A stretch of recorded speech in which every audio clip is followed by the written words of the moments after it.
pala nagdeklara. So, hindi talaga chismis yun. Hindi kami praning. Pero to the rules, and I don't know kung I'm not certain if it will be the entire Senate as a whole that will hear the investigation. Kasi nagko-conduct rin kami ng investigation, so-called na independent investigation. Hindi po kami naniniwala sa sinabi nung press con ng DILG, PNP at ng NBI. Dahil nandun kami, nakita namin ang mga pangyayari. Napakalapit namin, 2 pintuan kami sa putukan. Kaya ramdam na ramdam namin ang pangyayari at kilala namin yung nabugbog na usahan, nakita namin si Senator Bato at alam namin ang nangyari.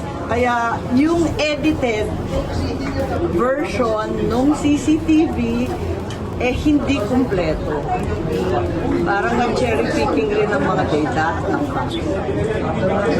May persecute sa inyo na naging 3, may ibang senator din na may ganong idea rin. Hindi idea yon. Tinatawagan kami ng mga nagmamalasakit sa OMB. May nagte-text mula sa DOJ at NBI na nagke-case build-up daw, utos daw ng ilan. Ngayon, kung totoo yan o hindi, hindi naman ako praning, pero nakakaabala talaga. Kasi nangyari na, 6 na talaga. Senator, Okay na sabi po po ni Ombudsman Remulla, 9 to 10 senators ang iimbestigahan doon sa mga Ayun pala siya na pala nagdeklara. So, hindi talaga chismis yun. Hindi kami praning. Talagang may utos pa lang gano'n. Okay na po. Thank you po. Salamat.